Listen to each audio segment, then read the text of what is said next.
Flu. అవును, bird flu అంటే ఏంటి అసలు?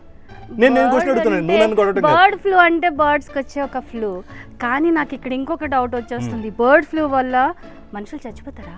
అదే అంటున్నా, బర్డ్ నుంచి బర్డ్కి వ్యాపించే ఫ్లూనే బర్డ్ ఫ్లూ అంటారు. అవును. ఇప్పుడు కోళ్ళ నుంచి కోళ్ళకి, కోళ్ళ నుంచి బాతులకి, బాతుల నుంచి బాతులకి, అంటే ఒక నిర్దిష్ట టెంపరేచర్ అనేది, మన బాడీ టెంపరేచరు, పక్షుల్లో ఒక టెంపరేచర్ అనేది ఒకటి ఉంటుంది.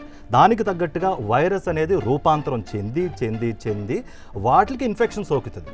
సో మనకి వరకు వచ్చేసరికి అవి తినడం వల్ల ఆల్రెడీ మనం ఉడకబెట్టుకు తింటున్నాం కాబట్టి దానికి ఆ టెంపరేచర్లో అది బతికి బట్ట కట్టే ఛాన్సే లేదు.